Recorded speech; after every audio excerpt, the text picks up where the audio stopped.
வணக்கம் நேயர்களே, நான் உங்கள் அன்பிற்கினிய ஹீரோ ஃபிலிமாய் சொல்லி உங்களை சந்திப்பதில் மிகப்பெரிய மகிழ்ச்சி. இந்த நிகழ்ச்சியில் இந்த வாரம் தியேட்டரில் வெளியே இருக்க 1000 பொற்காசுகள் படத்தை பற்றி தான் பார்க்க போகிறோம். நம்மளோட நிகழ்ச்சி உங்களுக்கு பிடிச்சா நம்ம சேனலை சப்ஸ்கிரைப் பண்ணுங்கள், லைக் பண்ணுங்கள், ஷேர் பண்ணுங்கள், கமெண்ட் பண்ணுங்கள், தெரிஞ்ச நண்பருக்கு ஷேர் பண்ணி விடுங்க. சப்ஸ்கிரைப் பண்ணும்போது பெல் பட்டன் சேர்த்து ஆளுங்கிறது ப்ரெஸ் பண்ணுங்கள். அப்போ தான் போகிற வீடியோ உங்களுக்கு நோட்டிஃபிகேஷனாக வந்து சரி. இந்த படத்தோட கதை என்னங்கிறத பார்ப்போம். அதாவது இந்த படத்தோட கதை முழுவதுமே பார்த்தீங்கன்னா தஞ்சாவூர் பகுதியில் ஒரு கிராமத்தில் ஃபுல் அண்ட் ஃபுல் ட்ராவல் ஆகுது.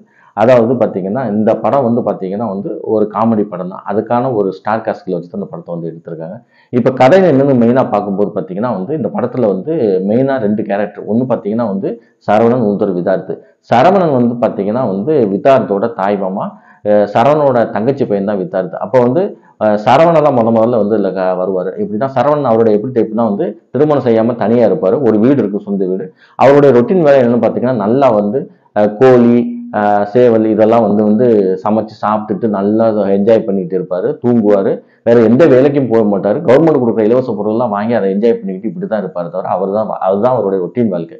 இந்த சூழ்நிலையில அவங்க தங்கச்சியான பையன் விதார்த்தை அவங்க அம்மா இந்த பையன் சரியில்லாமல் இருக்கான், நீ தான் கொஞ்சம் பார்த்துக்கன்னு சொல்லி இந்த வீட்டில் விட்டுட்டு போகிறாங்க.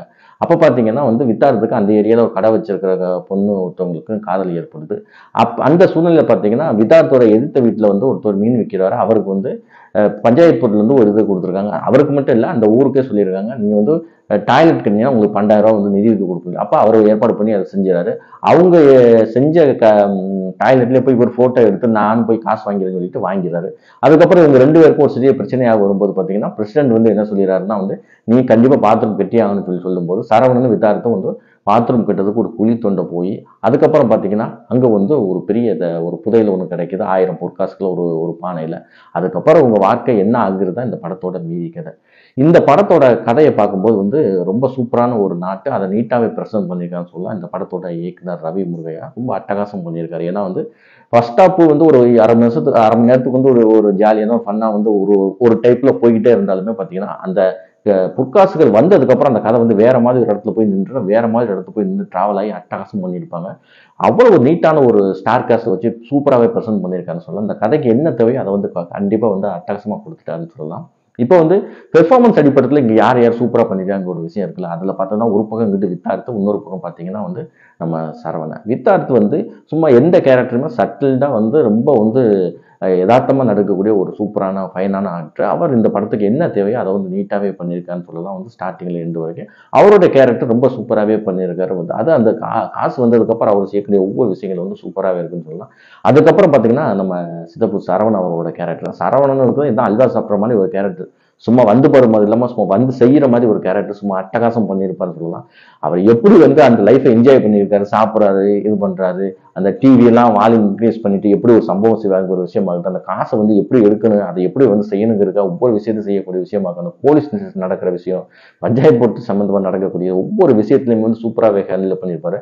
அது குறிப்பாக அந்த ஒரு நகை செய்கிற ஆசாரியோடு நடக்கிற ஒரு காமெடி ட்ராமா, அதெல்லாம் ரொம்ப வேற மாதிரி ஒரு சம்பவமாக இருக்கும். அட்டகாசம் பண்ணியிருப்பாரு. அவரோட சீக்வன்ஸும் ரொம்ப அட்டகாசமாக இருக்கணும். அதுக்கப்புறம் பார்த்தீங்கன்னா அந்த எழுத்து வீட்டில் வர மீன் விற்கிற மாதிரி ஒரு கேரக்டர் அவருடைய கேரக்டர். அதுக்கப்புறம் ஆசாரி அவர் ஒருத்தர் கேரக்டர். முக்கியமாக சார்ஜ் மரியனோட கேரக்டர். சார்ஜ் மரியன் கேரக்டர் ஒரு கட்டத்தில் பார்த்தீங்கன்னா அப்படியே அவர் மனநிலை சரியில்லாமல் ஒரு பெர்ஃபார்மன்ஸ் கொடுப்பார். அதெல்லாம் சரியான பெர்ஃபார்மன்ஸாக இருக்குது.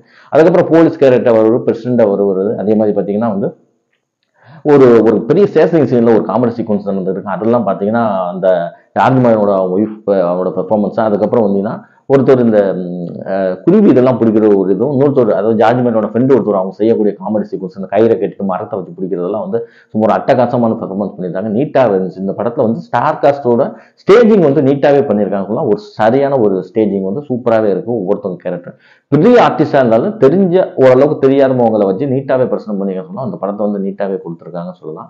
இந்த படத்தில் ஒளிப்பதிவு, மியூசிக் இதெல்லாம் இந்த படத்துக்கு என்ன தேவையோ அந்த விஷயத்தை நீட்டாகவே போர்ட்ரேட் பண்ணிருக்காரு. நீட்டாகவே இருக்குன்னு சொல்லலாம். இப்படி ஓரளவு நல்லா தான் இருக்கு. அப்போ இந்த படத்தில் எதுவும் பிரச்சனையே இல்லைன்னு கேட்டால், இந்த படத்தில் எந்த பிரச்சனைன்னு பார்த்தீங்கன்னா இந்த ஃபர்ஸ்ட் ஒரு 20-30 நிமிஷத்துக்கு படம் என்ன இந்த கதை இடம் நோக்கி போகுங்கிற ஒரு விஷயத்தையும் அது சொல்லக்கூடிய விஷயங்கள் ஒவ்வொரு செய்யக்கூடிய விஷயங்கள் நம்மளுக்கு ஒரு சின்ன அழிச்சி தரமா அதெல்லாம் மற்றபடி எதுவும் சொல்ல முடியாது.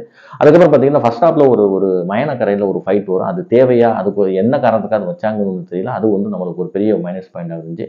மற்றபடி இந்த படத்தில் பார்க்கும்போது பார்த்தீங்கன்னா ஒரு சூப்பரான ஒரு என்டர்டெயின்மெண்ட்டான ஒரு காமெடி மூவி தான். கண்டிப்பாக ஸ்டார்டிங்லேருந்து எண்டு வரைக்கும் நீங்கள் பார்க்க முடியாட்டாலும் அந்த 35 நிமிஷத்துக்கு அப்புறம் நீங்கள் உங்களோட ஹியூமர் சென்ஸ் இன்க்ரீஸ் பண்ணுறதுக்கு அதிகப்படியான சான்ஸ் வந்து இதை கொடுக்குற மாதிரி நிறைய சீக்வன்ஸ் இருக்குது. அதை கண்டிப்பாக நம்ம சொல்லி ஆகணும் வந்து. இதில் வந்து எந்த அடல்ட் கண்டென்ட் இல்லை, எல்லோரும் வந்து பார்க்கக்கூடிய ஒரு டீசெண்டான மூவி தான். கண்டிப்பாக நீங்கள் பார்க்குறதுனா பாருங்கள் வந்து. ஒரு டீசெண்டான ஒரு மார்ச் மூவி தான். கண்டிப்பாக போய் பார்க்குறதுனா தியேட்டரில் போய் பாருங்கள். மீண்டும் ஒரு நிகழ்ச்சியில் சந்திப்போம் நேயர்களே.